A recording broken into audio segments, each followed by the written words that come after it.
Hello everyone, and welcome. Today we are going to dive into a fascinating and incredibly important topic, which is predicting peak ground acceleration using a technique that is called linear regression. So, this presentation will serve as an introduction. So, we are just gonna take a look at some introductory, aspect of this linear regression, and we are going to deal with ground motion prediction equations, which is a relationship relevant to the PGA, and that is an essential tool in earthquake engineering.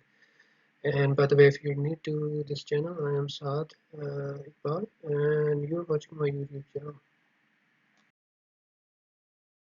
With the pretty basics, we are going to discuss about the PGA.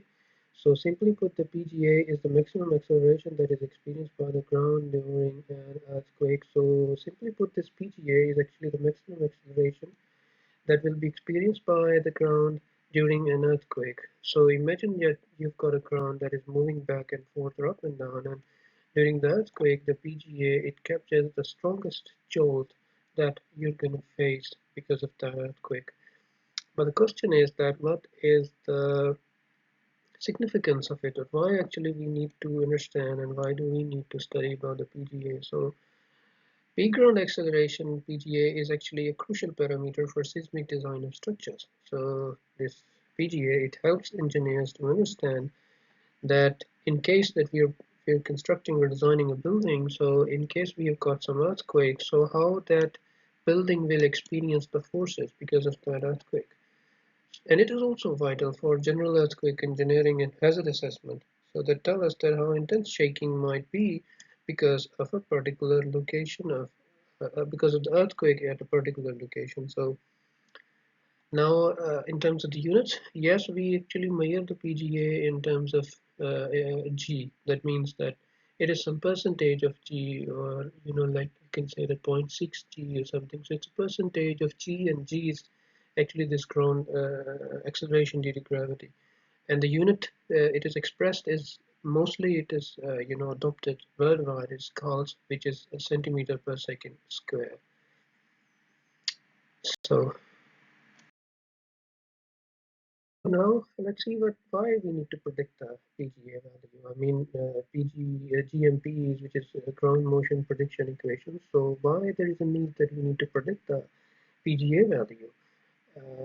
So actually, this ability or to estimate the future ground motion, it's actually the fundamental for earthquake hazard assessment, that we need to predict that for any future ground motion at a particular project site, we need to know that how much the forces or the earthquake impact would be there on the buildings. So, and not just that it is for the earthquake hazard assessment, it is also for the seismic design. So that means that for structural engineers, the PGA prediction it directly, informs seismic design and influence the seismic design, and it influences the building codes, and it ensures that our infrastructures they can withstand, earthquakes. And all of this work that we are doing is actually what we call as risk mitigation, because we don't want to risk the lives of the people or the occupants. So understanding the potential damage and planning for emergencies, and ultimately we want to save lives. And the tool that we're going to use for this ground motion prediction is called GMPs, and these are some empirical relationships that help us to predict the motion intensity measures. One of the most important GMPs part is this PGA, which is the peak ground acceleration, and it helps us to understand the source of the earthquake. That depends on the source of the earthquake, path of the earthquake, as well as some site characteristics.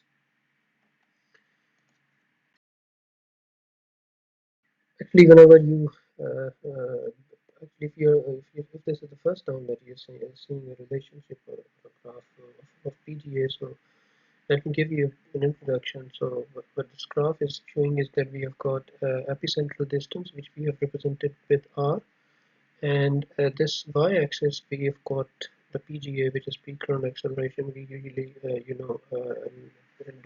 usually use A to you specify the PGA values. Now we have got three earthquakes of magnitude 6.1, 5.6, and 5.3. So this dark green line is actually the 5.6 magnitude, and this so the biggest one is this light green. So actually, the relationship between the PTA and epicentral distance in general is that as long as you go closer to the epicenter of the earthquake, as you go close to the epicenter distance, the PGA value ultimately increases. And this is the cluster of those readings from different, seismic stations. So, and another thing that you can see a relationship between the magnitude of the earthquake is that an earthquake that has the largest magnitude will have the greatest, PGA value. So generally speaking, that whenever you have got an earthquake which has a larger magnitude than as comparison to a smaller earthquake, then you can ultimately predict that PGA value for that earthquake will be more. But that knowledge is not sufficient to actually make some credible design decisions. So this is what we have. And no, the thing is that here, these all readings, they are like a cluster of data, and we can't use this as some useful information for taking any decision. In order to do that, what we need is we need some sort of equation, okay, some linear equation or similar sort of thing that will help us to predict the earthquake, that you can just insert some epicentral distance into that equation and it will give us the PGA value, that okay, our building is at a distance of, let's say, 150 kilometers, so how much will be the PGA? So we will estimate that PGA from that source of the earthquake, which is the fault line or the movement of the different faults against each other. So from that active fault, we can estimate that if that fault, because that fault is active, so obviously in future we will have earthquake in that region. So if we've got earthquake, we can use this, equation, PGA equation, to help us predict the value of the PGA for our design of the buildings. Now the thing is that if we convert, this is a simple graph. If we convert this into a log graph, you can see I've converted this axis at the logarithmic axis, and here also I've converted this to the logarithmic axis.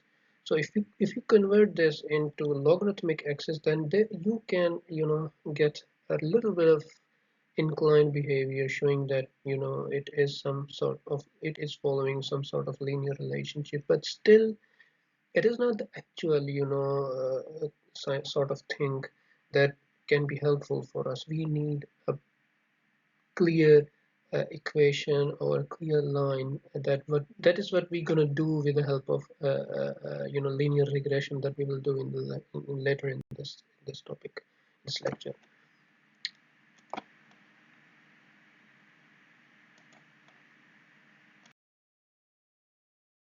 Have a look at some basics of regression analysis. So before we get into the specifics of the PGA, let's briefly touch on the underlying statistical method that is called regression analysis. At its core, the regression is a powerful statistical actually technique that allows us to model the relationship between variables. So it is as simple as it is. And our goal is that we need to find a mathematical equation that best fits a set of observed data. So we have cluster of PGA values against the epicentral distance, and our goal is that we want to get some mathematical equation that best represent that data. So once we have that equation, we can use it to make predictions about the future observations. And but because we are going to use the linear regression, but there are a lot of type of regressions. You can use linear regression, polynomial regression, and various other types. But we are going to stick with this linear regression to make things easier and simple for us. So yes, we will focus on the linear regression model. So if you want to if you have a look at some general model of the PGA regression model, you will get that we have the ground motion prediction equation in terms of which is general equation is that you have some sort of relationship between the PGA and these variables, where m is the magnitude of the earthquake, r is the epicentral distance or the distance from the earthquake source. S is actually the site-specific type because we have some soft soil or rock or something. So the behavior of earthquake waves in rock is pretty different than the effect in soft clays or soft soils. So we also do have an impact of the type of the site or the type of material we are living in. So, but we are not going to look at some very, we don't want our case to become very complex, but we just need to, rely or focus on pretty basic or simple things to help us understand this concept. So this is the basic governing equation that we will be using, and you have this A, which is actually the PGA value, and what we have is we're gonna get some values of the earthquakes, actual earthquake values from some earthquake seismic stations, and we will use that data to determine these coefficients K1, K2, and K3. So M is, I have seen that I have told you that M is the magnitude of the earthquake, and the R is the epicentral distance, and you have these three coefficients. So in the next slide, I'll tell you that what these coefficients are and how we can determine this with our example. A very basic simple equation, and in this equation, this K2 coefficient, it represents the slope of the line that we want to find. We want to find a linear line that will represent this our PGA value. So K2 represents the slope of that value and this K1 m plus m3. So this part of the equation and this constant, this with addition, it represents where that line will intercept with the y-axis. So this is the y-intercept. So in the next part of this video, we will use some Python code and some actual data to actually have that will help us how we can use various matrices and the basic matrices operations to determine the K1, K2, and the K3 coefficients. So let's get to the Python code.